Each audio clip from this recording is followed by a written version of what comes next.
Hello, this is Nightline and I'm Raymond Go. News making the headlines. Government to continue with chicken ceiling price. And Aaron Chia and So Wee Yik are champions of the world.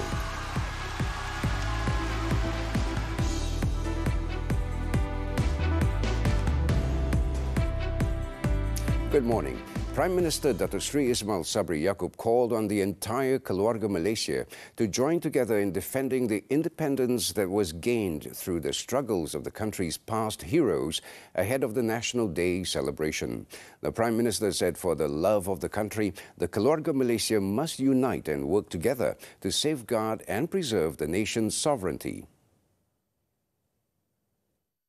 Saya ingin mengajak seluruh keluarga Malaysia bersama-sama mempertahankan kemerdekaan yang diperjuangkan oleh wira-wira terdahulu. Atas rasa cinta kepada negara, kita terus bekerjasama dan bersatu padu demi mempertahankan kemerdekaan bagi membangun dan menjaga kedaulatan negara. Selamat Hari Kebangsaan 2022, keluarga Malaysia teguh bersama.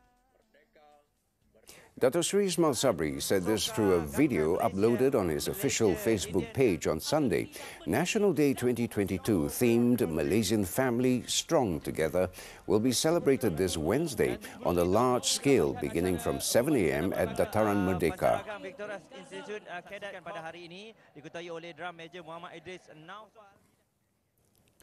The government has agreed to continue with a ceiling price for standard chicken at 9 ringgit 40 cent per kilogram. Domestic Trade and Consumer Affairs Minister Datuk Sri Alexander Nanta Linggi said the Cabinet reached a unanimous decision on Friday, adding that the government also decided not to float chicken prices in response to the feedback from several quarters.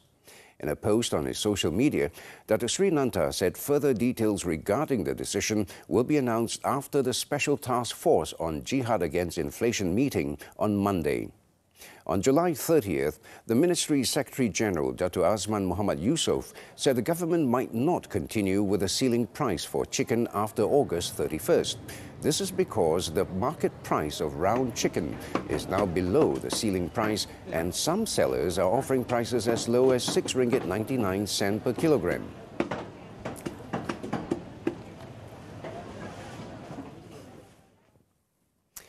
The earlier tabling of the 2023 budget is not connected to any speculation that the 15th general election will be held soon. Minister in the Prime Minister's Department for Parliament and Law, Datuk Sri Wan Junaidi Tuanku Jaafar, said that instead this is to provide the ministries involved with ample time to implement and distribute financial resources approved by Parliament.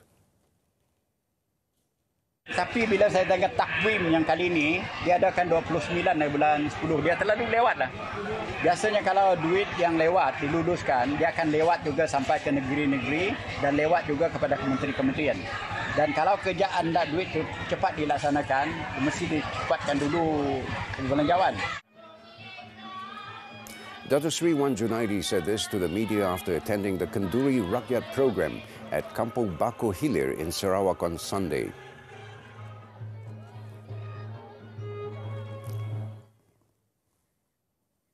In other news, Datuk Sri Wan Junaidi said the Constitution Amendment Bill 2022, which prohibits members of Parliament from switching parties, has been presented to the Yang di-Pertuan Agong, Al-Sultan Abdullah Riayatuddin Al-Mustafa Billah Shah. He said the bill was presented to His Majesty 2 days ago. Dia dua peringkat. Satu berkenan duli tuanku di bawah perkara 66 Perlembagaan Persekutuan. Selepas itu dikembali kepada kita lagi dan pejabat AG dan pejabat saya akan memohon kepada duli tuanku untuk dikuatkuasakan. Sebab undang-undang itu sendiri mengatakan penguatkuasaan undang-undang itu setelah diberkenan oleh duli tuanku ialah mengikut titah duli tuanku juga. Datuk Sri Wan Junaidi said the bill has been presented to the Yang di-Pertuan Agong to be examined, and if there are matters that need to be clarified, the King will speak with the Attorney General to provide further clarification on the bill. Datuk Sri Wan Junaidi therefore expressed confidence that the implementation of the bill can be enforced by the second week of September.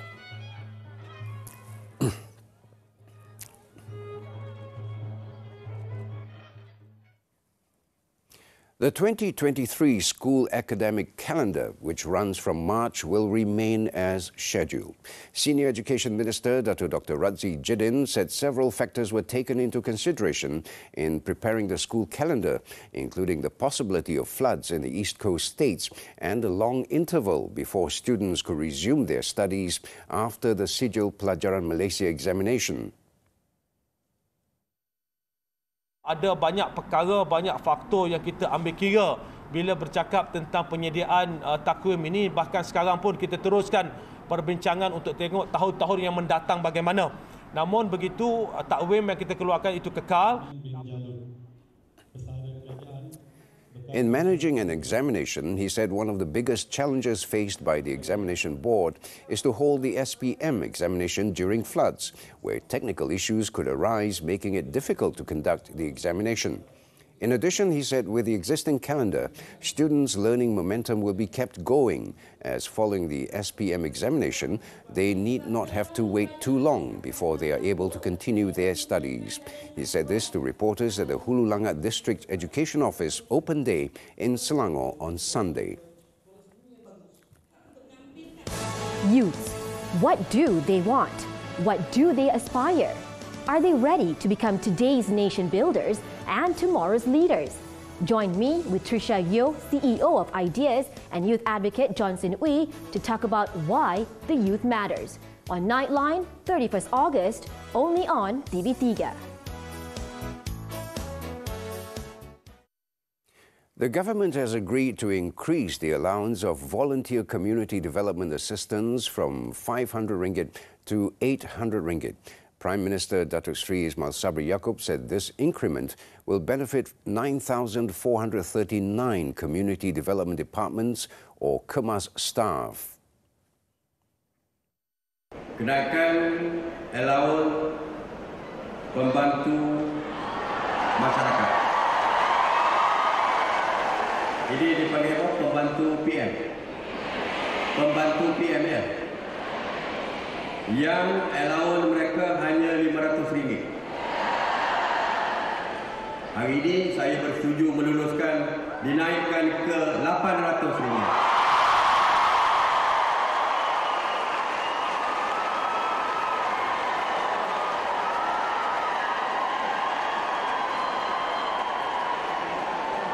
Melibatkan 9,439 pembantu PM.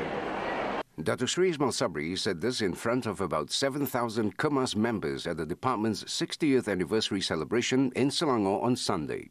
The Prime Minister also said the government agreed to increase the subsistence allowance of Persatuan Bekas Anggota KEMAS Malaysia PBKAM members from 300 ringgit to 500 ringgit. He said this is one of the efforts to improve the quality of life of the rural community. The government also approved an allocation of 8 million ringgit for the digitalization program of 800 KEMAS preschools. Datuk Sri Ismail Sabri noted that the government also principally agreed to reduce the minimum number of years of service required from 15 to 10 before a KEMAS contract worker could be permanently absorbed. He said 4,322 KEMAS contract workers who had worked for the agency for 10 years would benefit from this move. The Science, Technology and Innovation Ministry has instructed the Academy of Sciences Malaysia to conduct a study into the actual percentage of post-SPM and STPM students who are not furthering their education. Its Minister, Datuk Sri Dr. Adham Baba, said the research was carried out to confirm the statement of the Department of Statistics Malaysia in July, which announced that more than 70% of the post-SPM students would not be continuing their studies. Kita minta supaya Akademi Sains Malaysia melakukan kaji selidik segera untuk verify sama ada peratusan tersebut tepat atau bukan. Dan kita akan kemukakan hasilnya untuk dikemukakan kepada kerajaan untuk melihat apakah tindakan-tindakan susulan yang akan kita laksanakan. Dr. Sri Dr. Adham added that if the figure was found to be accurate, it would be a worrying issue that could scuttle the government's plans to make Malaysia a high-technology nation by 2030. He told reporters this after opening the Science, Technology, Engineering and Mathematics STEM Carnival in conjunction with the 2022 Keluarga Malaysia National Science Week in Kota Tinggi, Johor on Sunday. Teknologi, engineering dan matematik ini dengan sasaran Pakistan flooding death toll tops 1,000. This and more right after this breather.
Pasukan berentap demi menjulang Piala Idaman. Kami bawakan kepada anda perlawanan tumpuan Liga Super 2022.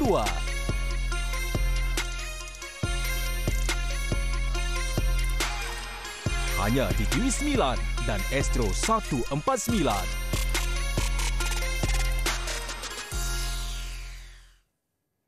Nightline continues to the foreign front now. Severe rains and flooding in Pakistan have killed at least 1,033 people, including 348 children, and left 1,527 more injured since mid-June.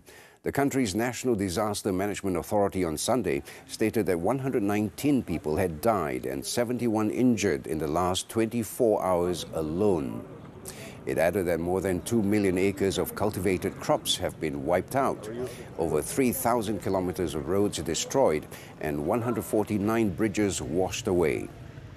It was also reported that many rivers in the area have burst their banks, demolishing scores of buildings, including a 150-room hotel that crumbled into a raging torrent. This prompting evacuation orders for thousands of people living near flood-swollen rivers in Pakistan's north from danger zones.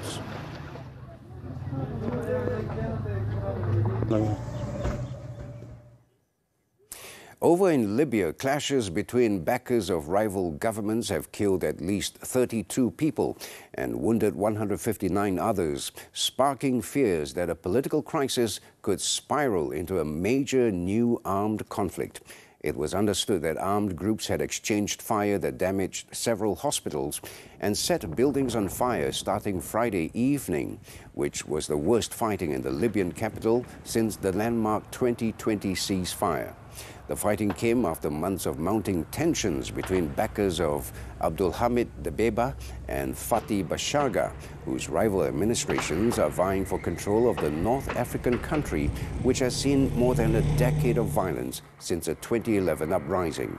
Dbeiba's administration installed in the capital as part of a United Nations-led peace process after the end of the last major battle in 2020 has so far prevented Bashaga from taking office there, arguing that the next administration should be the product of elections.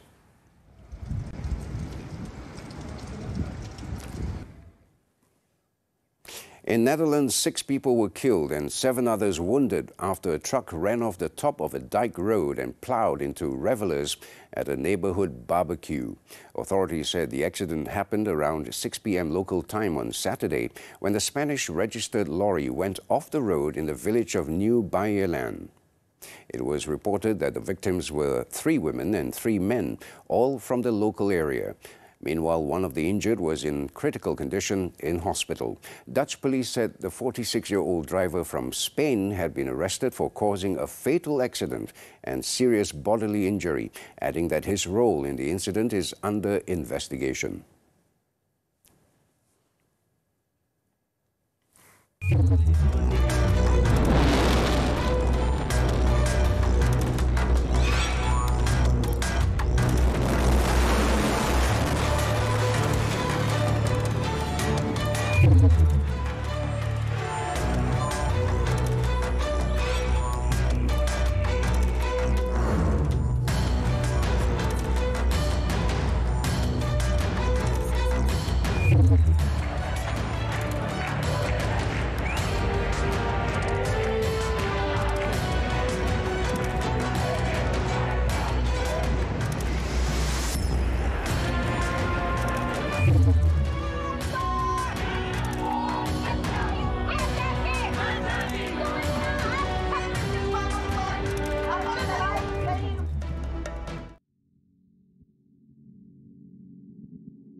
Thanks for staying with us. Sports now. Aaron Chia and So Wee Yik have smashed their way into the history books by becoming the first ever Malaysians to be crowned world champions in badminton. The world's number 6 claimed a sensational 21-19, 21-14 win over Indonesia's world number 3, Muhammad Ahsan and Hendra Setiawan, in the final of the World Championship at Tokyo Metropolitan Gymnasium on Sunday. In a closely contested final, 3-time world champions Ahsan and Hendra looked to have gained the upper hand when they led 19-16 in the opening game. But Aaron and Wee Yik, who had beaten the Indonesians to claim the bronze at the Tokyo Olympics last year, reeled off 5 straight points to snatch the first game. And that gave them the confidence as they stepped up the intensity to seal the win in 40 minutes. Meanwhile, Prime Minister Datuk Seri Ismail Sabri Yaakob has congratulated the Malaysian pair for creating history for Malaysia at the World Badminton Championships. He said the victory was a very meaningful gift for the country in celebrating its 2022 National Day on August 31st. In the meantime, Denmark's Victor Axelsen won his second badminton world title on Sunday, beating Thailand's Kunlavut-Vithitsan 21-5, 21-16 in the final. World number one Axelsen has lost only one singles match this season and was too much for 21-year-old rising star Vithitsan, who was blown away in the first game. Axelsen, who won the Olympic gold last year, also claimed the world title in Glasgow in 2017. The 28-year-old Dane has been in imperious form this week in Tokyo, reaching the final without losing a single game. The win gave Axelsen his sixth title of the season.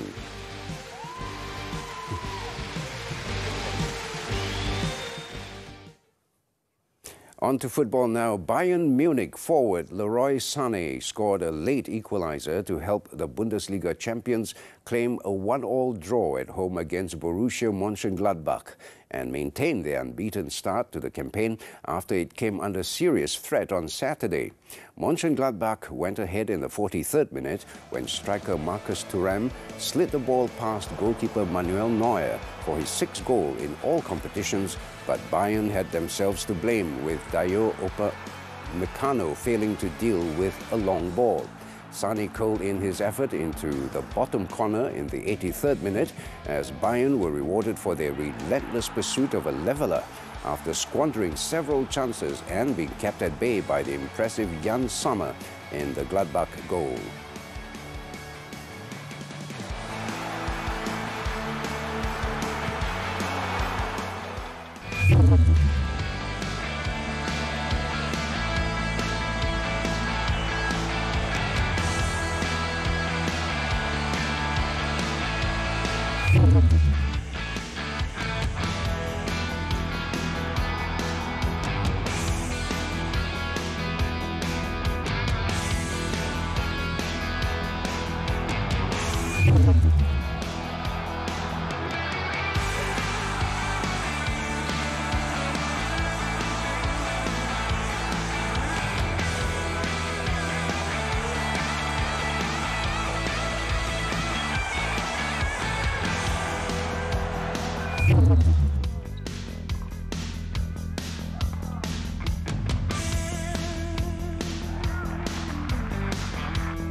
Up next, Royal Floria Putrajaya 2022 is back for another show-stopping floral show.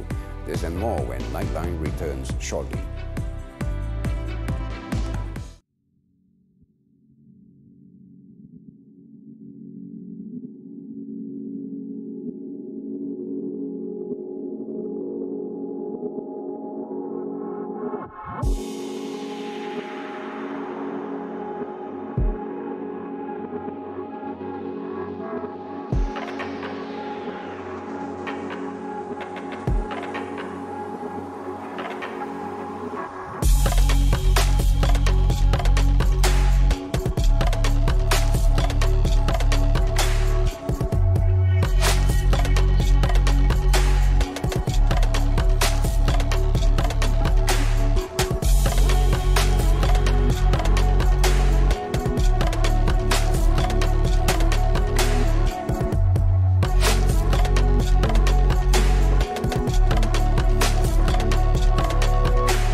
Dia siasat dengan sebuahnya. Janganlah siasat dalam poket ini. Kerajaan perlu mendengar. Aduan rakyat kembali bersiaran. Hello? Anda hubungi Emailkan masalah anda ke aduanrakyat@tv3.com.my beserta nombor telefon untuk dihubungi. Aduan Rakyat, TV3 ambil berat.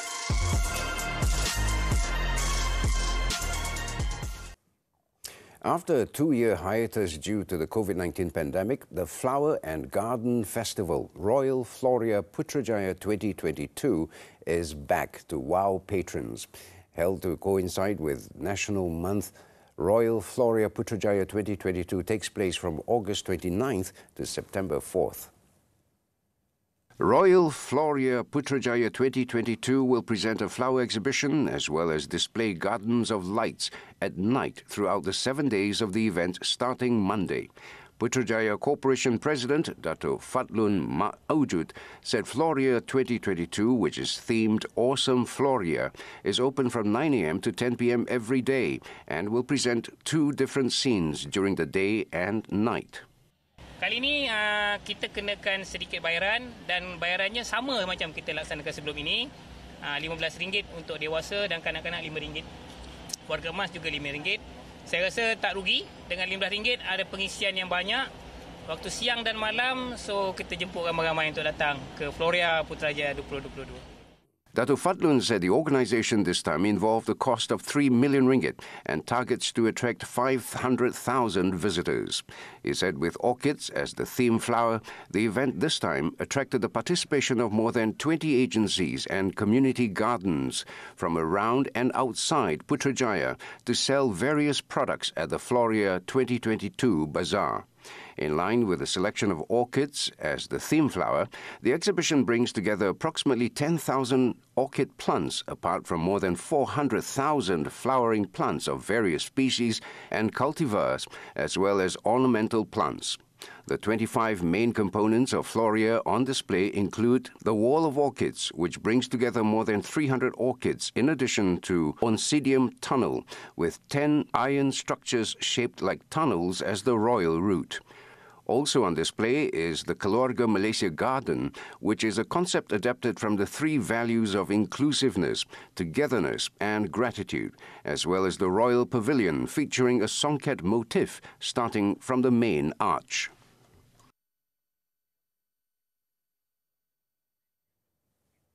The Royal Malaysian Customs Department has seized contraband liquor, cigarettes and high-powered motorcycles worth more than 3 million ringgit, inclusive of unpaid taxes in Johor and Selangor. According to Johor Customs Director Sazali Muhammad, the seizures were made in 8 raids conducted between June 9th and August 2nd, during which 8 people were arrested. It was reported that the suspects aged between 22 and 44 comprised 3 local men, 3 Bangladeshi men and 1 Yemeni man, and a Vietnamese woman.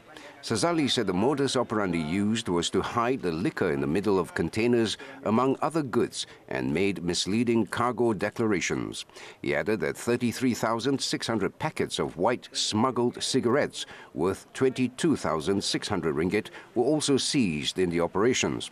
Additionally, 7 high-powered motorcycles and 1 mini motorcycle worth 876,000 ringgit, inclusive of unpaid duties and taxes, were also confiscated in a raid in Taman Perlin on July 5th.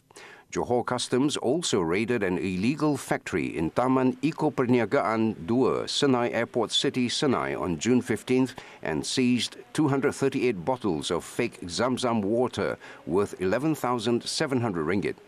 All of the cases are being investigated under the Customs Act and the Sales Tax Act.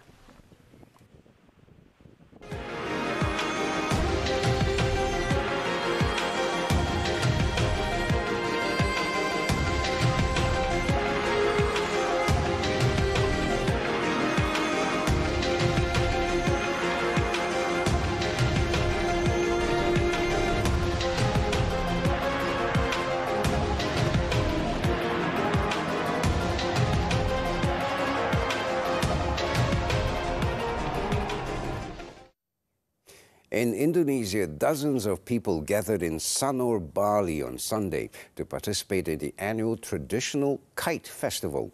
The event highlights Bali's unique culture, drawing thousands of visitors each year to watch the beautiful sight of different kites flying in the sky. Let's take a look at this festival as we wrap up Nightline this time around. With that, I'm Raymond. Thank you for your company and have a great week ahead.